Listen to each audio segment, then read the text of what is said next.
Damos gracias al Señor por la oportunidad que nos da de compartir palabra de Dios en esta mañana, de estar escudriñando en la Escritura, para ver qué quiere decirnos el Señor a través del escritor del libro de Eclesiastés, que es lo que estamos viendo en estos devocionales.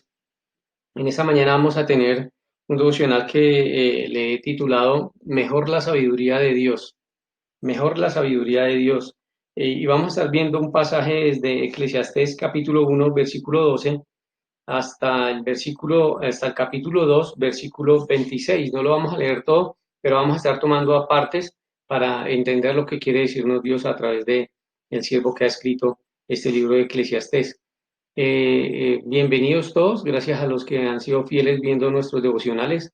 Queremos aprender y enseñar también, compartir palabra de Dios, para que en estos tiempos de cuarentena podamos tener la guía del Señor, paz, gozo, contentamiento en estos tiempos. Y permítame, voy a orar y ponemos este tiempo en manos del Señor. Padre, te damos gracias, Dios, porque tú has sido bueno, misericordioso y bondadoso.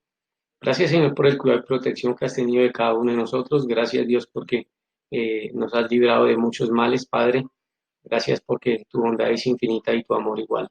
Señor, te pedimos que con tu Santo Espíritu estés guiando esta pequeña reflexión, Señor, que podamos aprender, Padre, podamos también llevar a la práctica tu palabra, que es nuestro propósito, Señor, pero que necesitamos de tu Santo Espíritu para hacerlo. Te pedimos entonces que estés dando guía y sabiduría, Señor, y para ti la gloria y la honra por siempre en Cristo Jesús. Amén. Bueno, mis hermanos, viendo el libro de Eclesiastés en este pasaje un poco extenso. No lo vamos a leer todo, pero sí vamos a estar viendo, como les digo, algunos versículos específicos para aprender qué nos quiere decir el escritor, qué nos quiere decir Dios a través de su siervo, a través de quien ha escrito este libro, el rey Salomón. Y así empezamos en el versículo 12 del capítulo 1, dice, yo el predicador fui rey sobre Israel en Jerusalén. Allí vemos claro quién está escribiendo, el rey Salomón, rey sobre Israel en Jerusalén. Miren la actitud y la intención y el propósito que tiene el rey Salomón cuando escribe esta porción. La intención de este hombre era aprender más, adquirir más sabiduría, más conocimiento, pero no solamente conocimiento de, como decimos comúnmente, de oídas o leer y aprender y adquirir más conocimiento, sino no, él quería aprender más y tener más sabiduría, más conocimiento en la práctica, pero vamos a ver si todas esas prácticas y todas esas cosas que se practicaban más bien o que se practicó y que hoy en día practicamos de pronto nosotros son buenas y nos traen un buen refrigerio al alma o nos traen un gran eh, conocimiento, nos traen no sé, un buen propósito para nuestra vida, o más bien son cosas que terminan a la postre siendo innecesarias. En el versículo 13, Salomón nos dice, bueno, leamos el 12 nuevamente, yo el predicador fui rey sobre Israel en Jerusalén y di mi corazón a inquirir y a buscar con sabiduría sobre todo lo que se hace debajo del cielo. El afán de conocimiento y el afán de adquirir más sabiduría resulta de pronto un poco pesada la carga, porque querer saber por práctica propia todo lo que se hace debajo del cielo es complicado. Algunos no podríamos hacer ni un mínimo porcentaje, pero Salomón tenía la posibilidad de hacer muchísimas cosas y aquí seguimos viendo algunas. Entonces, dice en el versículo 14, miré todas las obras que se hacen debajo del sol, todas las obras que se hacen debajo del sol. Y aquí quiero eh,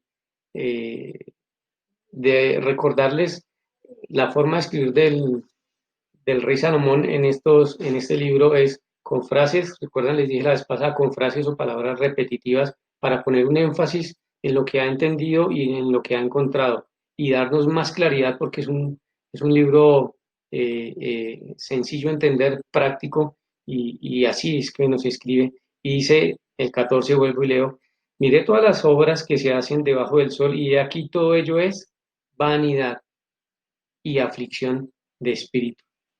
La conclusión de ver todas las cosas que se hacen debajo del sol, vanidad y aflicción de espíritu, vanidad y aflicción de espíritu.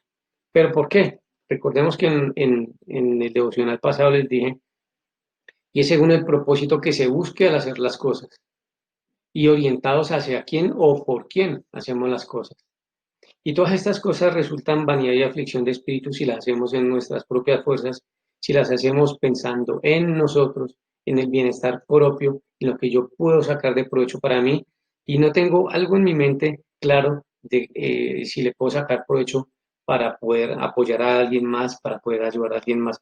El rey Salomón dice y hace varias cosas. En el 16, y vamos un poco más rápido, hablé yo en mi corazón diciendo, he aquí, yo me he engrandecido y he crecido en sabiduría sobre todos los que fueron antes de mí en Jerusalén, y mi corazón ha percibido mucha sabiduría y ciencia. El 17 dice, y dediqué mi corazón a conocer la sabiduría y también a entender las locuras y los desvaríos. ¿Habrá algún provecho en querer entender por práctica propia las locuras y los desvaríos? Vamos a mirar cosas que sigue haciendo el rey Salomón. En el versículo 1 del capítulo 2 dice, dije yo en mi corazón, ven ahora, te probaré con alegría y gozarás de bienes. En el versículo 3, propuse en mi corazón agasajar mi carne con vino y que anduviese mi corazón en sabiduría con retención de la necedad, hasta ver cuál fuese el bien de los hijos de los hombres, en el cual se ocupan debajo del cielo todos los días de su vida. Miren esto, en el cual se ocupan los hijos de los hombres, se ocuparán debajo del cielo todos los días de su vida. El 4 dice, engrandeceré mis obras. Engrandecí mis obras, edifiqué para mí casas, planté para mí viñas. Me hice estanques de aguas para regar de ellos el bosque donde crecían los árboles.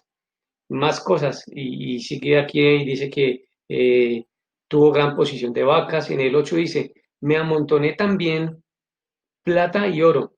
Miren esta frase, me amontoné también plata y oro, y tesoros preciados de reyes y de provincias.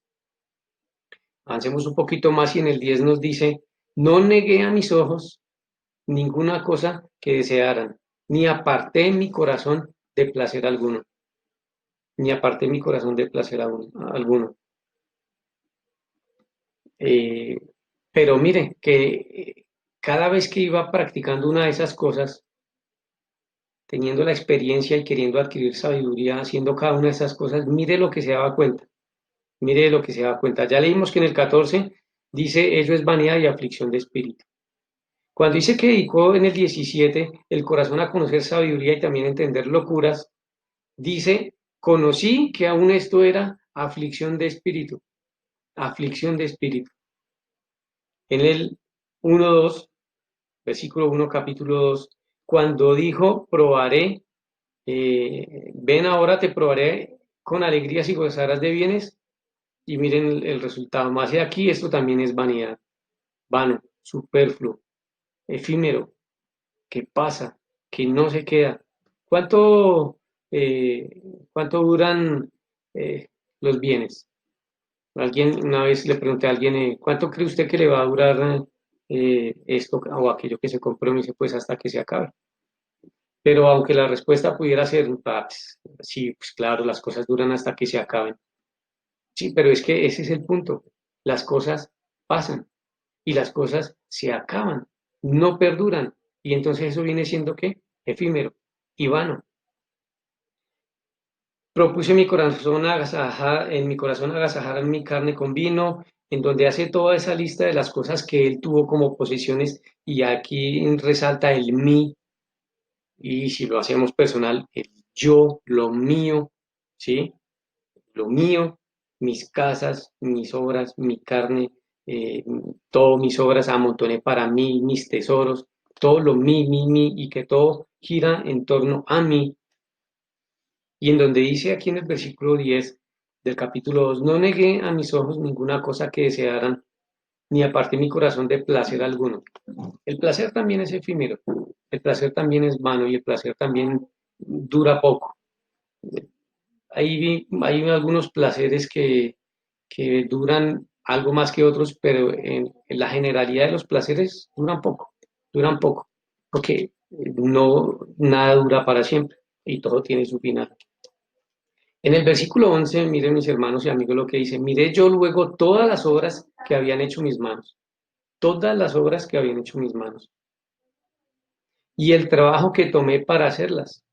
Y aquí todo era vanidad y aflicción de espíritu. Todo el trabajo, toda la obra de sus manos, todo era aflicción, vanidad y aflicción de espíritu. ¿Por qué?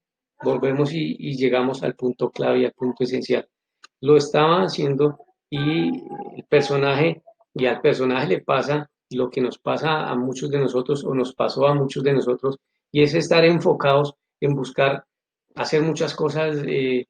Quiero aprender, sentir qué se siente, percibir esta sensación, como por experimentar, y resulta que no todo es necesario experimentarlo. Si uno ya ha escuchado y uno ya tiene, le dicen las abuelas o los mayores, el espejo, en donde uno ve, mire, es que ahí está el espejo para que vea lo que puede pasar, y aún así se quiere buscar, es la necedad y la locura que decía el rey Salomón, que viene siendo a la postre vanidad y aflicción de espíritu. En el 12 dice, después volví yo a mirar para ver la sabiduría y los desvaríos y la necedad, lo que les estaba diciendo, porque ¿qué podrá hacer el hombre que venga después del rey? Nada sino lo que haya sido hecho. Eh, Dice aquí en el versículo 14, el sabio tiene sus ojos en su cabeza, mas el necio anda en tinieblas. Pero también entendí, dice el escritor, también entendió después de esto, también entendí yo, que un mismo suceso acontecerá al uno como al otro. Entonces dije yo en mi corazón, como sucederá al necio, me sucederá a mí. ¿Para qué pues he trabajado hasta ahora por hacerme más sabio? Y dije en mi corazón que también esto era vanidad. Aquí Salomón está diciendo, yo me preocupé por hacerme más sabio. Me preocupé por experiencia propia, por practicar yo mismo toda esta serie de cosas, ver y encontrar sabiduría y encontrar gozo y encontrar contentamiento. De pronto tenía en su mente y en su corazón un vacío y quería llenarlo, llenar ese espacio. Y se encuentra en últimas con que todo es vanidad y todo es aflicción de espíritu. Dice aquí algo más, no sé, como más contundente, diría yo, en el versículo 17. Aborrecí por tanto la vida, porque la obra que se hace debajo del sol me era fastidiosa, por cuanto todo es vanidad y aflicción de espíritu. Aborrecí por tanto la vida, ese vacío que se puede sentir cuando la orientación y cuando el propósito no está claro y no está definido. No hay nada en el mundo, no hay nada sobre la tierra, no hay nadie sobre la tierra que pueda llenar ese vacío que toda la humanidad tiene pendiente. El vacío que tiene toda la humanidad pendiente, y por lo cual, teniendo todo el dinero del mundo, todas las posesiones del mundo, no va a encontrar contentamiento ni gozo, es esa falta de Dios en el corazón, esa falta de comunión con ese Dios que fue creador, con ese Dios que fue misericordioso en perdonar a la humanidad pecadora y que da a su Hijo para que en Él, teniendo una relación con Él, con el Señor Jesucristo, que vino, se encarnó, murió, resucitó y ahora está a la diestra del Padre, teniendo una relación personal con Él, se llene ese vacío, se llene ese vacío. Y podremos no tener muchas cosas, podremos tener apenas lo necesario, pero nos lo dice también la palabra, teniendo sustento y abrigo, con eso estéis conformes, se puede lograr y se va a lograr, en definitiva, teniendo a Cristo en nuestro corazón. Aquí el personaje no lo encuentra, ¿y qué dice? Aborrecí por tanto la vida, porque la obra que se hace bajo el sol me era fastidiosa, por cuanto todo era vanidad y aflicción de espíritu. Su espíritu estaba afligido justamente por eso, por ese vacío que estaba y que no llenaba. Recordemos que esto es desde la vista y desde la óptica de una persona que quiere aprender y que no tiene a Cristo en su corazón, que tiene ese vacío. Dice, y quién sabe si era el 19, y quién sabe si será sabio o necio el que se enseñoreará de todo mi trabajo en que yo me afané. Otra, otra palabra clave aquí, que en que yo me afané y en que ocupé debajo del sol mi sabiduría. Esto también es vanidad, ese afán por hacer, ese afán por adquirir, ese afán por trabajar, ese afán por acumular. ¿Para qué ese afán? ¿Para qué ese afán si todo lo que usted gane, todo lo que usted acumule, todo lo que nosotros podamos acumular y todo podamos tener, podamos adquirir y lo que podamos aprender y apreciar, va a pasar, va a ser efímero. Si no tenemos a Cristo en nuestro corazón, todo eso va a pasar y va a ser efímero. También es la vanidad. En el 20 vuelve a repetir que me afané, volvió por tanto a desesperanzarse mi corazón acerca de todo el trabajo en el que me afané y en que había ocupado debajo del sol mi sabiduría. Eh, Miren esto, 21, que el hombre trabaje con sabiduría y conciencia y con rectitud y que haya de dar su hacienda a hombre que nunca trabajó en ello, también esto es vanidad y mal grande. También esto es vanidad y mal grande.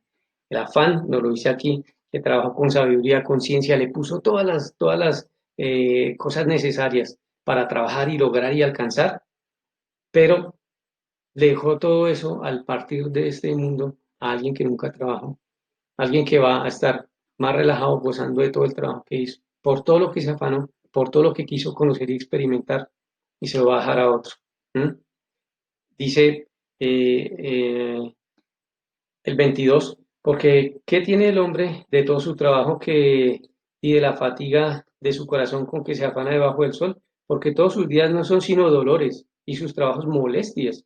Aún de noche su corazón no reposa, esto también es vanidad. Cuando se logran adquirir muchas cosas ya no se tiene ni siquiera tiempo de dormir, ni paz para dormir, porque se está pensando en mis riquezas, mis cosas, qué pasará, si me las estarán cuidando, sí, y está ese afán y esa angustia ahí. Miren la conclusión. No hay cosa mejor para el hombre sino que coma y beba y que su alma se alegre en su trabajo. También he visto que esto es de la mano de Dios. Y lo que les decía en otra oportunidad, en donde en cada libro de la palabra de Dios que nosotros estudiemos vamos a encontrar soberanía de Dios, la soberanía de Dios en todo aspecto y en toda etapa de nuestra vida y en todas las cosas que tienen que ver con la humanidad y sobre esta tierra y sobre toda su creación. No hay cosa mejor para el hombre sino que coma y beba y que su alma se alegre en su trabajo. También he visto que esto es de la mano de Dios. El que ufana de decir que yo soy profesional, que yo soy técnico, que yo soy muy inteligente, que todo eso viene de la mano de Dios. En que yo tengo mi trabajo y por ende gano y consigo y todo eso viene de la mano de Dios. Pero goces en eso. Dios se lo ha dado. Goces en eso. Goces en eso, pero sea agradecido. Goces en eso, pero de gracias a Dios. Levante una alabanza al Señor diciéndole gracias a Dios por todo lo que me has dado, sabiduría, conocimiento, todo lo que me has dado. Dice el 26 algo que es clave y el título que leía a este devocional, porque al hombre que le agrada, Dios le da ¿qué? Sabiduría, ciencia y gozo. Sabiduría, ciencia y gozo. Mas al pecador da el trabajo de recoger y amontonar para darlo al que agrada a Dios. También esto es vanidad y aflicción de espíritu, lo que decía ahorita en el otro versículo anterior. Eh, que se afana y que amontona y que gana y gana y gana y echa en sus arcas y echa en sus arcas para darlo a otro. Eso es vanidad y aflicción de espíritu. Se afanó, corrió, hizo aquí, promovió, pero ¿qué le queda de fruto? Lo mejor es esto, 26, porque al hombre que le agrada, Dios le da sabiduría, ciencia y gozo.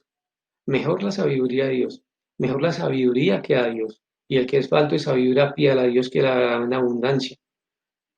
Nos lo recuerda también la palabra. Pidamos sabiduría a Dios para saber cómo obrar, para saber cómo portarnos. Miren, el adquirir conocimiento por vía práctica se lo percibe uno, o bueno, lo percibo yo que llega a los pies de Cristo ya siendo mayor, en los jóvenes, en la juventud, que ha nacido en cuna cristiana, se le dice así, pues, que sus padres son cristianos y han vivido toda su vida cristiana, que no han tenido experiencias y no han vivido cosas que pronto nosotros pudimos vivir, pues algunas, bueno, la gran mayoría, todas, mejor dicho, con frutos que no eran eternos, porque vuelvo y digo, era vanidad y aflicción de espíritu. No hay necesidad de vivirlas, no hay ese afán, no tengan ese afán, este mensaje para los jóvenes, no tengan ese afán de tener experiencias y querer adquirir sabiduría por la experiencia propia. Miren que esa experiencia propia puede redundar en mal hacia el futuro. Esa experiencia de conocer lo que no he aprendido sin ninguna necesidad, sin ningún propósito que pueda engrandecer o edificar al Señor, no, eso es vano y va a ser aflicción de espíritu y va a ser mal grande. Dios de sabiduría, Dios de guía y Dios nos ayude a tener y a pedir y a saber poder y entender y saber recibir la sabiduría que viene de Dios. La sabiduría que viene de Dios. La sabiduría que viene de Dios está aquí. Aquí está, en su santa palabra. Entonces, que Dios nos dé sabiduría, guía y que tenemos la esperanza de que con Él vamos a salir vencedores en todas las cosas difíciles que estemos pasando o que nos vengan en estos días. Vamos a orar y terminamos. Padre Santo, damos gracias a Dios por tu amor, misericordia, bondad, paciencia para con nosotros, Dios. Gracias porque nos has enseñado, Señor, gracias porque nos guías y queremos darte la gloria y la honra a ti por siempre, Padre. Te pido por mis hermanos para que nos estés enseñando, guiando y bendiciendo como lo has hecho hasta ahora, Padre Santo. Gracias por todo en Cristo Jesús, nuestro Señor y Salvador. Amén. Mis hermanos, muchas gracias. Dios les continúe bendiciendo. Un abrazo. Dios les guarde.